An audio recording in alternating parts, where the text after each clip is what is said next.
और अब देखिए 20 मिनट में 20 बड़ी खबरें। ग्वालियर में कार में टक्कर के बाद दो गुटों में भिड़ंत हो गई। भिड़ंत का वीडियो भी सामने आया है। तस्वीरों में साफ दिख रहा है कैसे कार में टक्कर लगने के बाद दो पक्षों में जमकर मारपीट होती है। इस दौरान एक पक्ष दूसरे पक्ष पर पत्थरबाजी भी करता है। कार के शीशे भी तोड़ दिए जाते हैं। मारपीट के दौरान एक पक्ष दूसरे पक्ष के युवक का कॉलर भी पकड़ लेता है। पूरी घटना सिटी सेंटर के आयकर भवन रोड की बताई जा रही है। फिलहाल पुलिस वीडियो के आधार पर जांच कर रही है।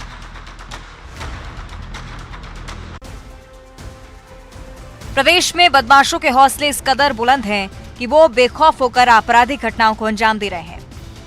ऐसी ही घटना सामने आई है रीवा के चाकघाट थाना इलाके के बघेड़ी से, जहां बदमाशों ने एक घर पर जमकर पत्थर बरसाए। बदमाश यहीं नहीं रुके बल्कि घर के बाहर खड़े वाहनों में भी तोड़फोड़ शुरू कर दी। बदमाशों की हरकत सीसीटीवी कैमरे में कैद हो गई। मामले की शिकायत के बाद पुलिस आरोपी की तलाश में जुटी हुई है। ग्वालियर में कलेक्टर कार्यालय उस वक्त हंगामे की भेंट चढ़ गया जब शिकायत लेकर कलेक्ट्रेट पहुंचे युवक ने आत्मदाह की कोशिश की।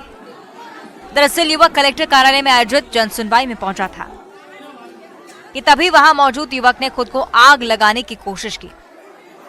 सुनवाई के दौरान युवक ने खुद पर पेट्रोल छिड़ककर आग लगाने का प्रयास किया, लेकिन इसके पहले कि युवक खुद को आग लगाता, मौके पर पहुंची पुलिस ने युवक को ऐसा करने से रोक लिया और युवक को घसीटते हुए बाहर ले गए।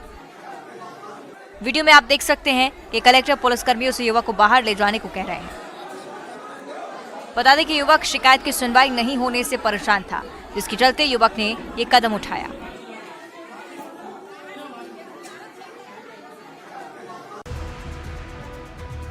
बिलासपुर में आयोजित 5 दिवसीय राष्ट्रीय उद्योग व्यापार मेले में युवकों के दो गुटों में जमकर मारपीट हो गई और एक दूसरे की लात घूंसों से पिटाई करते रहे। हालांकि किसी ने इस मामले की शिकायत नहीं की है और न ही पुलिस ने कोई एक्शन लिया है। अब मारपीट का ये वीडियो सोशल मीडिया पर वायरल हो रहा। कोरोना काल के 3 साल बाद व्यापार मेले में लोगों की भारी भीड़ उमड़ रही है, लेकिन यहाँ सुरक्षा व्यवस्था के कोई इंतजाम नहीं है। मामला तारबहार थाना क्षेत्र का है। व्यापार विहार स्थित त्रिवेणी सभा भवन परिसर में 3 दिवसीय राष्ट्रीय उद्योग व्यापार मेले का आयोजन किया गया है। 13 से 19 जनवरी तक आयोजित इस मेले में कई स्टॉल लगाए गए हैं, के साथ ही मनोरंजन और खाने के भी कई स्टॉल लगे हैं।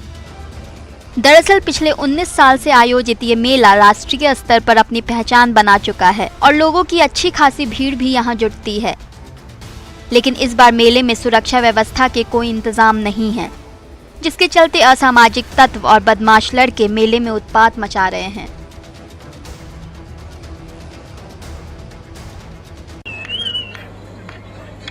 बिलासपुर ओवरब्रिज पर हुड़दंग करने वाले युवकों पर पुलिस ने कड़ी कार्रवाई की है। दरअसल कुछ दिन पहले बिलासपुर रायपुर नेशनल हाईवे पर सड़क जाम कर कुछ युवकों ने जमकर उत्पात मचाया था, जिसका वीडियो सोशल मीडिया पर जमकर वायरल हुआ था। वीडियो में साफ दिख रहा है कि युवक सड़क जाम कर शोर मचा रहे हैं। हुड़दंग की वजह से हाईवे पर वाहनों का लंबा जाम लग गया, जिसकी वजह से आने जाने वाले राहगीरों को खासी मुश्किलों का सामना करना पड़ा था। वायरल वीडियो के आधार पर पुलिस ने कार्रवाई करते हुए आरोपियों को पकड़ने में सफलता हासिल की है।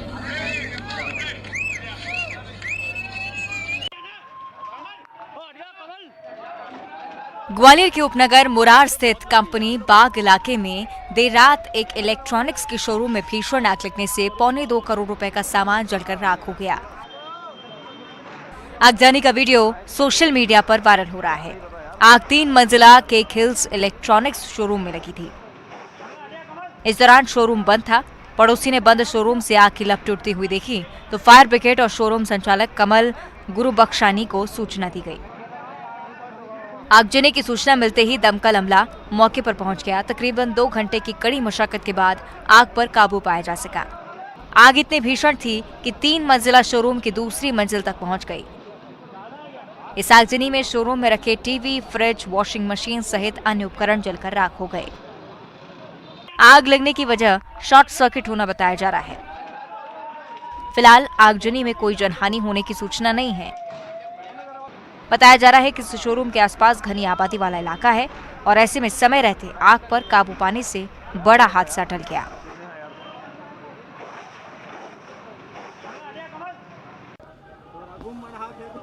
बलौदाबाजार से आगजनी की भीषण तस्वीरें सामने आई हैं।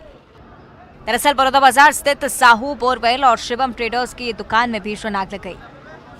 तस्वीरों को देख के अंदाजा लगाया जा सकता है कि आग कितनी भीषण लगी होगी। दुकान में आग लगने से लाखों के नुकसान की आशंका जताई जा रही है। आगजनी की इस घटना में जनहानि की कोई सूचना नहीं है। फिलहाल मौके पर पहुंची फायर ब्रिगेड ने कड़ी मशक्कत के बाद आग पर काबू पा लिया।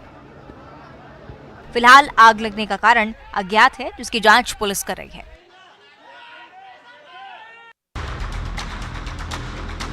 सीधी के कोतवाली थाना क्षेत्र में अज्ञात कारणों से 2 दुकानों में भीषण आग लग गई।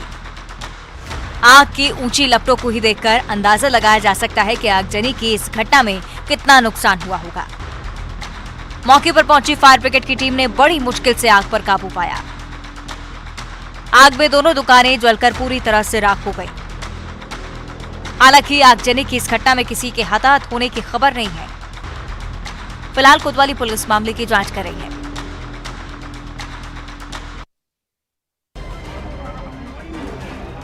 सतना के चित्रकूट में निर्माणाधीन पुल से एक ऑटो अनियंत्रित होकर नीचे गिर गया। इस दुर्घटना में ऑटो ड्राइवर सहित 4 लोग घायल हो गए। बताया जा रहा है कि सभी लोग कामदगिरी की परिक्रमा के लिए ऑटो में सवार होकर जा रहे थे, लेकिन तुलसी मार्ग के पास निर्माणाधीन पुल के पास ऑटो अनियंत्रित होकर पुल के नीचे गिर गया। घायलों में 2 महिला और 2 पुरुष शामिल हैं। बता दें कि चित्रकूट स्थित रघुवीर मंदिर से सीधे कामदनाथ पूर्वी प्राचीन मुखारबिंद मंदिर है और कामदगिरी परिक्रमा करने के लिए यही एक सीधा मार्ग है। पैश्वनी नदी पर पहले पुलिया बनी हुई थी, जिसे 7 साल पहले शासन ने पुल निर्माण का हवाला देकर तोड़वा दिया था। नए पुल का निर्माण शुरू करवाया था, लेकिन 7 साल बीत जाने के बाद भी पुल का निर्माण नहीं हुआ है। आए दिन इस पुल पर हादसे होते रहते हैं।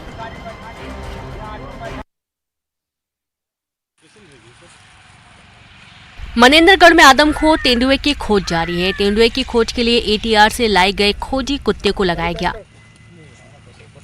ये सर्च ऑपरेशन जनकपुर के नौडिया से शुरू किया गया, तो वहीं तेंदुए की खोज में 11 ट्रैपिंग कैमरे भी लगाए गए। ऑपरेशन में वन विभाग और एक्सपर्ट की टीम शामिल है। बता दें कि तेंदुआ अब तक 3 लोगों को अपना शिकार बना चुका है। 3 मौतों के बाद भी वन विभाग को सर्चिंग के दौरान तेंदुए के पग मार्क ही मिले। इससे पहले भी तेंदुए को पकड़ने के लिए वन विभाग हर तरह के जतन कर चुका है।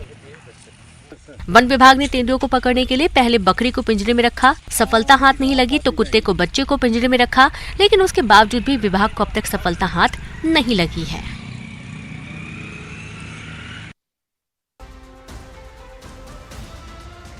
छत्तीसगढ़ में हाथियों का उत्पात जारी है। महासमुंद से फिर दंतेल हाथी का झुंड गरियाबंद पहुंच गया। आपके टीवी स्क्रीन पर चल रहे विजुअल, जिसमें आप देख सकते हैं कि सूरजपुर में अपने दल से बिछड़ा हाथी इंसान की बस्ती में घूम रहा है। इलाके में हाथी की दस्तक से ग्रामीणों में भी खौफ है। लोगों ने अपने घरों से निकलना बंद कर दिया है। बता दें कि छत्तीसगढ़ से हाथियों के उत्पात की खबरें सामने आती रहती हैं, जहां हाथी कभी फसलों को नुकसान पहुंचाते हैं, तो कभी घरों को, तो कभी ग्रामीणों पर भी जानलेवा हमला कर देते हैं। उसके बावजूद वन विभाग अब तक हाथियों को कंट्रोल करने में नाकाम रहा। फिलहाल वन विभाग ने हाथियों को लेकर अलर्ट जारी किया है। बता दें कि छत्तीसगढ़ से हाथियों के उत्पात की खबरें सामने आती रहती हैं, जहां हाथी कभी फसलों को नुकसान पहुंचाते हैं, तो कभी घरों को, तो कभी ग्रामीणों पर भी जानलेवा हमला कर देते हैं।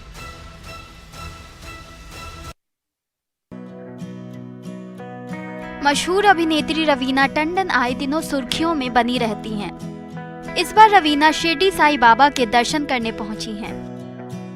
साईं बाबा की आरती में रवीना शामिल हुई। इस दौरान रवीना ने दिल खोलकर मीडिया से बातचीत की। रवीना ने कहा कि आने वाला जमाना ओटीटी का है। बेटियों को लेकर उन्होंने कहा कि बेटियां तो बेटियां होती हैं, जब वो बड़ी हो जाए तो आपसे अच्छा दोस्त और कोई नहीं हो सकता। बचपन को याद करते हुए रवीना ने कहा कि जब मैं छोटी थी तब शिरडी आई थी, इसके बाद अब आ रही हूँ। रवीना ने कहा कि बाबा से अब तक कुछ नहीं मांगा, बल्कि बाबा ने अपने आप ही बहुत दिया है। आखिर वही है जो सब कुछ जानते हैं। इंस्टाग्राम पर फनी वीडियो डालने पर उन्होंने कहा कि फनी वीडियो डालना अच्छा लगता है, इसलिए अपलोड करती रहती हूँ।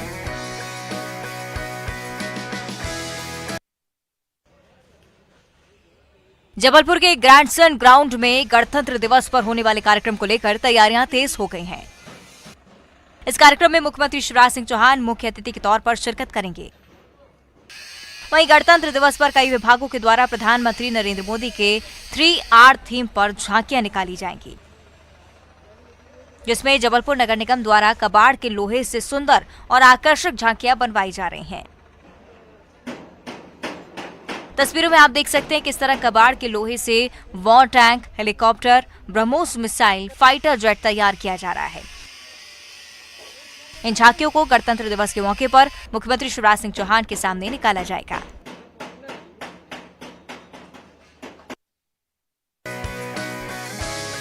अब खबर सीहोर से, जहां जिला प्रशासन ने हौसले को उड़ान दी है। सीहोर जिले के रहने वाले जूडो खिलाड़ी कपिल परमार का विश्व जूडो प्रतियोगिता में चयन हुआ है। उन्हें प्रतियोगिता में भाग लेने के लिए इजिप्ट जाना है। वहां जाने में कपिल को 2 लाख रुपए का खर्च आएगा, लेकिन परिवार इस खर्च को उठा पाने में सक्षम नहीं है और ऐसे में कपिल ने जिला कलेक्टर से मदद की गुहार लगाई। कपिल के पिछले रिकॉर्ड को देखते हुए कलेक्टर ने 10 मिनट के भीतर 2 लाख रुपए की व्यवस्था कर दी। इजिप्ट जाने की राह में रोड़ा बन रहे पैसों की कमी अब दूर हो गई। परचम लहराने के लिए कपिल खूब मेहनत कर रहे हैं। वहीं सीहोर के गरीब परिवार में जन्मे अंतर्राष्ट्रीय जूडो के खिलाड़ी कपिल परमार इस समय विश्व में जूडो की रैंकिंग में 7वें स्थान पर चल रहे हैं। साल 2019 में इंग्लैंड में आयोजित कॉमनवेल्थ गेम्स में गोल्ड मेडल जीतने के बाद कपिल लगातार अपने अद्भुत प्रदर्शन की दम पर देश के जूडो खिलाड़ियों में चर्चा का विषय बने हुए हैं।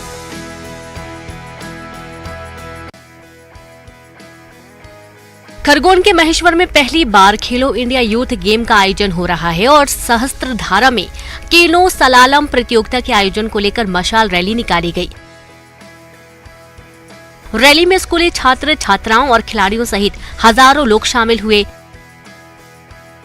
मध्य प्रदेश पहली बार खेलो इंडिया गेम्स की मेजबानी कर रहा है और प्रदेश के 8 जिलों में 27 खेल प्रतियोगिताएं होंगी, तो वहीं महेश्वर में नर्मदा की सहस्त्रधारा में केलो सलालम प्रतियोगिता का आयोजन किया जाएगा।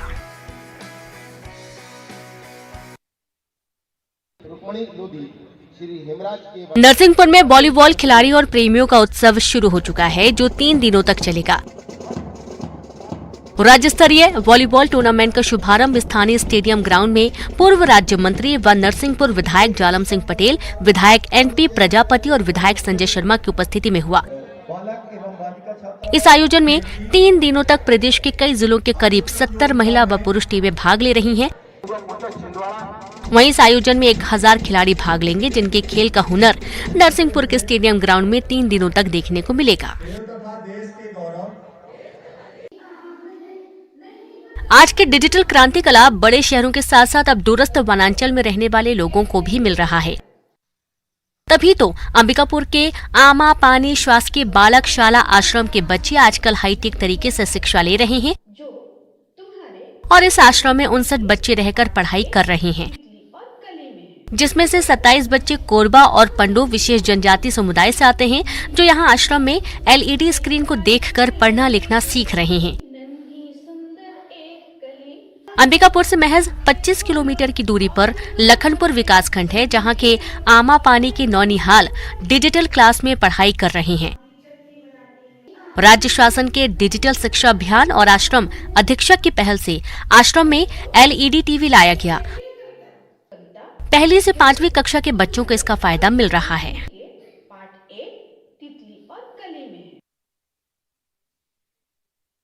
एक छोटा बच्चा अपने आसपास की चीजों को देखकर ही दुनिया भर के बारे में बहुत कुछ सीखता है। हालांकि कुछ बच्चे एकोमोडेटिव एसोट्रोपिया जैसी आनुवांशिक बीमारियों की वजह से पूरी तरह दुनिया देख नहीं, साफ दिखाई देने लगता है। उसके बाद वो इधर उधर चारों ओर देखने लगता है, उसे सब कुछ नया नजर आता है। करीब 1 मिनट के इस वीडियो में ज्यादातर समय बच्चा चकित होकर इधर उधर देखता और प्यारा रिएक्शन देता नजर आता है। कभी कभी कुछ घटनाएं ऐसी होती हैं जिसका अंदाजा किसी को नहीं होता, लेकिन जब ये घटती हैं तो लोगों के होश उड़ा देती हैं। कई बार ऐसी घटनाएं खुशियों में खलल डालने का काम करती हैं। कुछ ऐसा ही हुआ उन लोगों के साथ जो कॉलेज की पार्टी में खूब हंसी खुशी के माहौल में थे और जमकर मस्ती कर रहे थे। तभी पैरों तले जमीन खिसक गई और सबके होश फाख्ता हो गए। दिल दहला देने का लाइव वीडियो कैमरे में कैद हो गया और अब वायरल है। वीडियो में खूब अच्छे से सजे धजे लड़के लड़कियां एक साथ डांस करते दिखाई दे रहे हैं।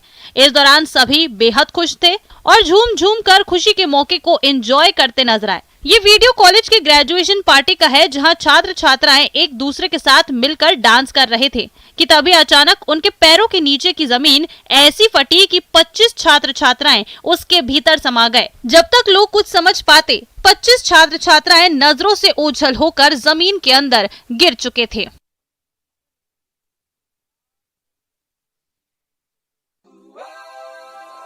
ताबड़तोड़ तरीके से काम चल रहा है। रफ्तार देखकर आंखों पर भरोसा नहीं हो रहा ना, हो भी कैसे। हम उस देश के वासी हैं जहां इंजीनियरिंग और बिल्डिंग के काम में लोग आराम से खासे इत्मीनान से काम करते हैं। वहीं इस वीडियो में कुछ लोग बिल्कुल मशीन की तरह धड़ाधड़ काम करते हुए दिखाई दे रहे हैं।